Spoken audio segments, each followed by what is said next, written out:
Have you ever, stumbled across something in history and thought, wow, there's a whole lot more to this story than we know? Like maybe there's a whole hidden world underneath just waiting to be discovered. Yeah, for sure. And, when you start looking at declassified documents, it's like you get that feeling all the time. Right. It's like these little clues could unlock these massive untold stories. Absolutely. And that's kind of what we're doing today in this deep dive. Yeah. Our listener, you sent us some super interesting declassified documents that were released as part of the John F. Kennedy Assassination Records Act back in 1992. Right.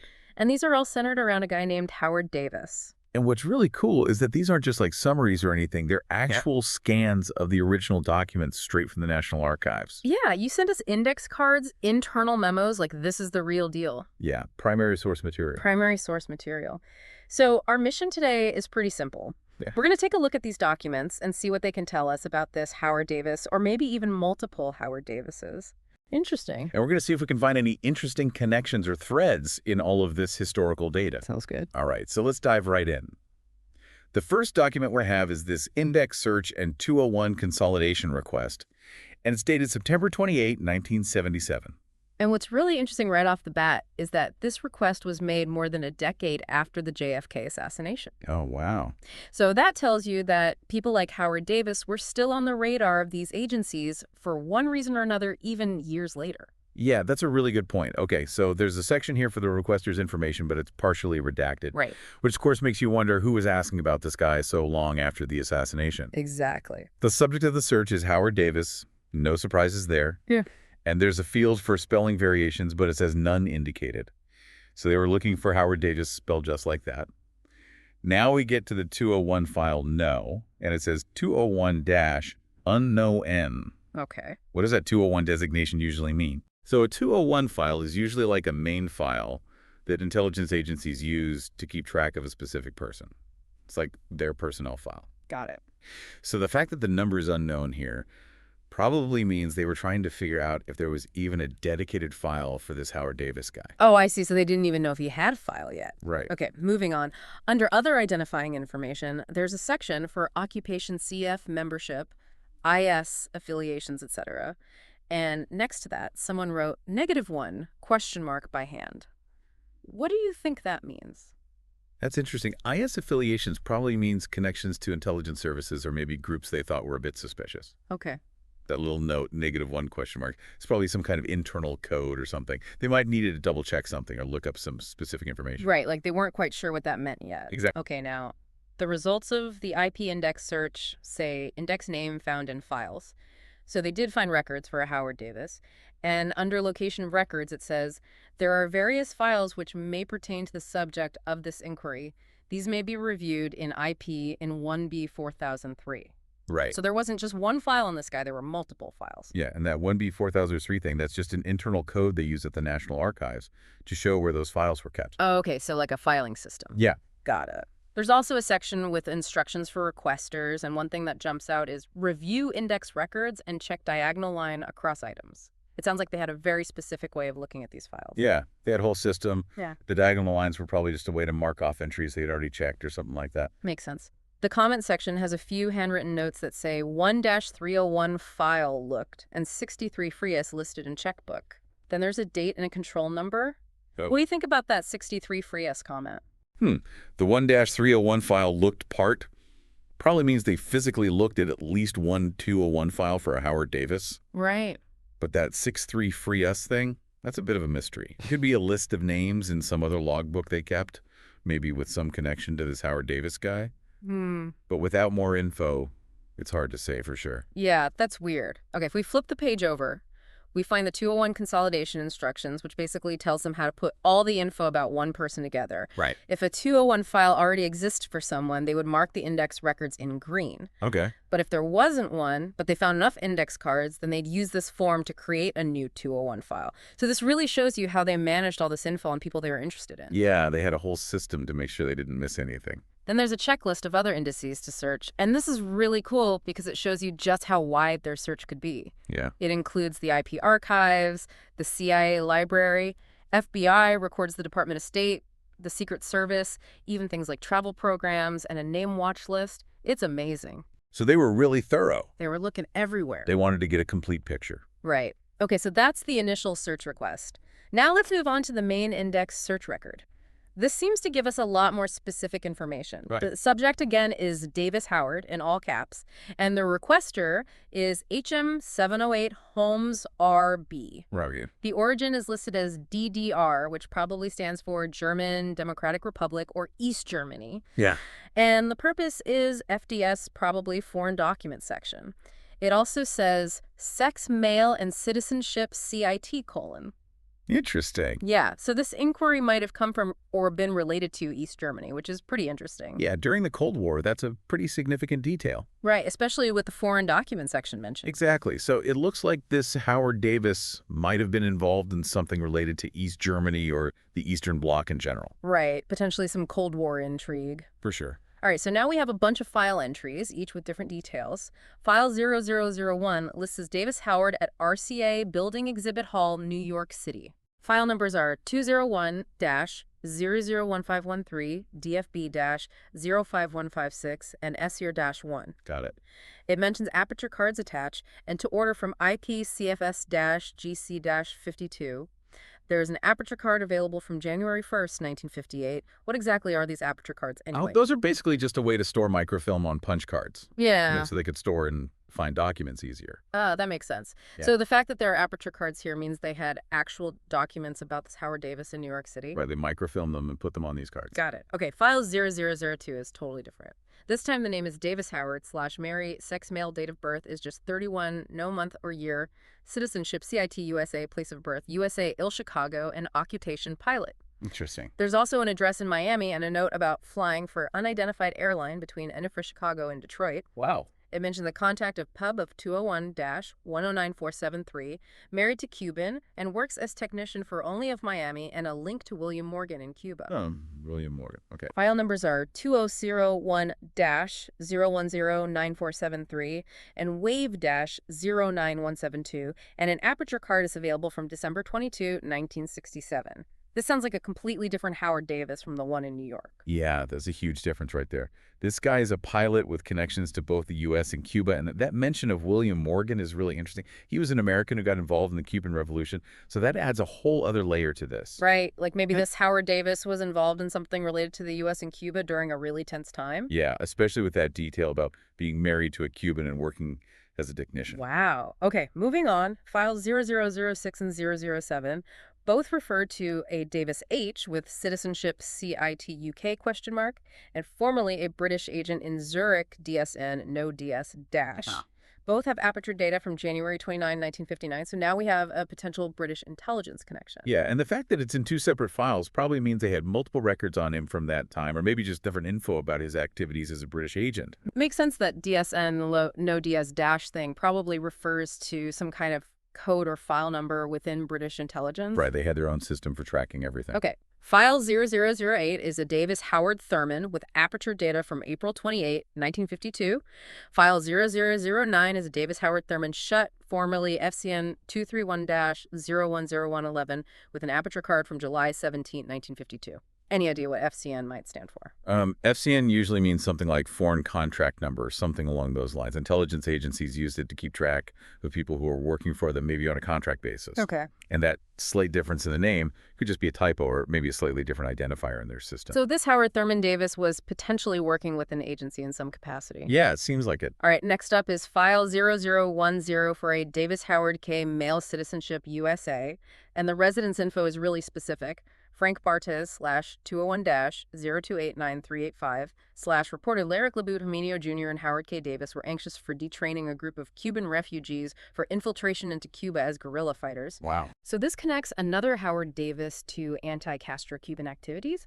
The order for this file came from CI/CIA in April 1967, and it says the file was permanently charged to CI/CI/RA in July 1976. Interesting CI/CIA that probably refers to counterintelligence within the CIA. Right, and the fact that the file was permanently charged to that specific division probably means it was pretty important, or maybe the information in it was really sensitive. Yeah, for sure. This definitely connects Howard K. Davis to the anti-Castro movement and some pretty serious plans against Cuba. Right. File 0011 is a Davis Howard Kenneth male DOB. August 11, 1930, place of birth. Chicago, USA residence is USA FLA. Miami has wide circle of acquaintances in Miami area among anti-Castro Cuban, anti-De Valera Haitian groups, plus RASA plus aperture cards are attached the earliest from May 1972. So we're seeing a pattern here of Howard Davis is connected to Miami and maybe Cuban exile activities and now Haitian groups too. Yeah, it looks like there might be some overlap here between Howard K. Davis and Howard Kenneth Davis. The location Miami, the connections to anti-Castro Cubans, it's all very similar. Right, and now they're adding Haitian groups into the mix, which suggests even more involvement in regional politics. Yeah, for sure. Okay, file 0012 is for a Davis H. Weir, formerly FCN and no FCN- with aperture data from June 29, 1953. And file 0013 is for just Davis, male, date of birth 25, no month or year, again, citizenship. Guatemala, place of birth, Guatemala, occupation teacher, and OCC Seaside Prof residence is Guatemala, and it mentions a connection to Mario Alfredo Silvio Namamor, who was a member of the Guatemalan Communist Party and died in September 1972. So now we have a Howard Davis linked to Central American politics, and that OCC Seaside Prof thing probably refers to some job or affiliation in Guatemala, maybe related to intelligence or security forces. So we're seeing even more diversity here with the Howard Davis profiles. Now there's one in Guatemala with possible connections to leftist movements. Right, and finally we have files 00003 and 0004, both listed as Davis Howard, with the date of birth of C28, probably means circa 1928. Yeah, probably. File 0004 says Citizenship USA and refers to a CI/Info Core card. Both have aperture cards from the late 1950s and early 1960s. What do you make of that CI/K Info Core card? That probably means they had some kind of correspondence card or info card in their files about this Howard Davis. Okay, so these seem like more general entries, maybe even from before some of the more specific ones we've looked at. Right, that C28 birth date suggests an estimated year of birth. So it looks like we've got a whole bunch of different Howard Davises involved in all sorts of activities and spread out over different locations and time periods. Yeah, it's incredible. We have potential intelligence agents, pilots, people involved with Cuban exile groups, even a teacher in Guatemala. It just goes to show you how difficult it can be to keep track of someone with such a common name. Oh, yeah, for sure. Yeah. Especially when intelligence agencies are trying to keep tabs on people. They need as much specific info as possible, otherwise it's easy to mix people up. Absolutely. All right, so let's switch gears for a minute and look at this other document you sent us. It's an agency message dated April 1973, and it focuses on someone completely different, a Rubio PLMNAY. Okay. Now, this isn't directly related to Howard Davis, but it does talk about activities in Guatemala and Miami. Right. And remember, those locations came up in some of the Howard Davis files. So this suggests that there might be some overlap or connection. Yeah, it gives you a little peek into the kind of intelligence work that was happening back then, and might be indirectly related to some of those Howard Davis guys, especially the ones in Central America and Miami. Right. Okay. So this message is addressed to Site, Guatemala City, with copies going to Miami, Mexico City, and a few other places. The subject is Rubeo PLMAYS. And it references a couple of other messages. Starts off by talking about Geologic-27, who is an agent. Okay. And they're reporting on a Maria Paula Sousa Freitas, who was traveling with a Brazilian diplomatic passport and accompanied a guy named Mikel Russo into El Salvador. They were driving a car with Florida plates and then came back to Guatemala. Now, these code names, like Geologic-27, that's pretty typical for intelligence agencies. Oh, yeah, they love their code names. But that Brazilian diplomatic passport and the Florida plates, that's interesting. What do you think? Yeah, it makes you wonder what Russo was up to and why Freitas was with him. Yeah. It definitely suggests some connection to the U.S. Right. The report says that Geologic-27 tried to get Russo's phone records and found out he often used the phone of a friend named Anery, in parentheses Garcia de Sousa. Okay. And this Anery guy agreed to help with the investigation. Then they mention a Morera who says he helped Russo move something he thought was contraband, but now he thinks it might have been drugs, too. Interesting. Morera also says Russo has 2 fake IDs, one saying he was born in Belize. So now we're getting into some potential criminal activity. Right, and the fact that Morera is cooperating, even though he's hesitant, it gives you a way to learn more about Russo's network. And those fake IDs, they definitely point to something shady going on. Absolutely. Morera also says that Russo offered him $3,000 to take a package to Miami. Wow. So Geologic-27 said he could get Morera protection if he'd carried the package so they could catch Russo's contact in Miami. That's risky. Yeah, but Morera was really hesitant because he had a bad experience with Interpol before. Oh, that's understandable. It shows you how tricky it is to use informants and how hard it can be to get different agencies to work together. Yeah, for sure. It's not always easy. Yeah. There's a lot of danger involved for everyone. Okay, so then they asked Moreira about other people Russo knew, Hmm. and he said Russo was supposed to meet someone at the Honduran border to bring contraband in from Honduras. Okay. And guess who this contact was? It was the local immigration chief, Jose Chepe Duarte Sr. Wow. And this guy had a reputation for being corrupt, but he was appointed by the president himself. That way. G-Logic-27 even told the president about Duarte's connection to Russo and got permission to investigate. So it sounds like Russo's connected to some pretty high-up corrupt officials in Guatemala. Yeah, it seems like it. The message also mentions a guy named John Artino, who lives in Miami and was a frequent contact of Russo. Okay. Artino had a U.S. passport and was staying at a hotel in Guatemala City. G-Logic-27 found out that Artino was good friends with Arturo Arana, who is the president's brother. Oh, wow. And Artino had taken Arturo on all expenses paid trips to Miami. So this really strengthens that Miami connection we saw before with some of the Howard Davis files. Right. It's all starting to connect a little bit. It is. It seems like there's this whole network of people involved in shady stuff, and they're connected to powerful people in Guatemala and maybe even the U.S. Yeah, it's pretty clear that there's more to this story than meets the eye. At the end of the message, G-Logic-27 says he's not going to arrest Russo until they figure out more of his network and they're sure they can trust Moreira. And it mentions that the Bisametrics, the investigators working with G-Logic-27, don't have any training in drug cases. Interesting. The file is listed as 208-11-11/2, and it says Defer Index E2 IMPDET. What do you think defer index means? I'm guessing they didn't want this message to be easily searchable, probably because the investigation was still going on. And IMPDT probably stands for immediate important detail. Makes sense. So they were treating this pretty seriously. Oh, yeah, for sure. So what have we learned from all of this? We started with this index search that showed us all these different Howard Davises with backgrounds in intelligence, aviation, Cuban exile groups all over the place. Right. And then this agency message about Russo and his potential smuggling operation. But it also mentions those same locations and hints at some high-level corruption in Guatemala. Yeah, it's a lot to unpack. It really is. Yeah. What are your main takeaways from all of this? Well, for me, it just shows how complicated it can be to piece together historical information from these declassified documents. Right. I mean, just look at all those different Howard Davises. It's like one name can pop up in so many different situations.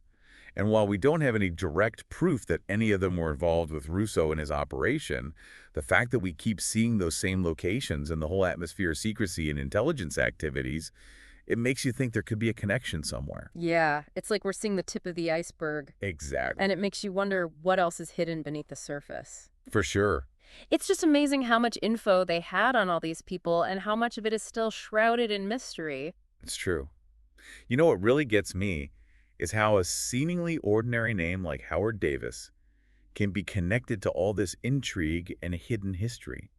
It makes you wonder what other ordinary names out there have these untold stories hidden in the archives. Right. What other secrets are waiting to be uncovered? Exactly.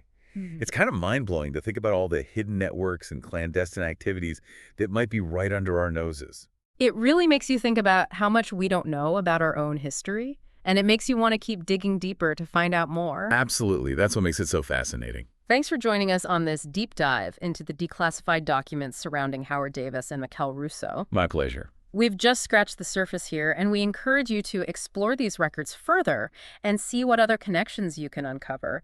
Until next time, keep those curiosity gears turning. You got it. And who knows, maybe you'll be the one to unlock the next big historical mystery. Maybe so. See ya. See ya.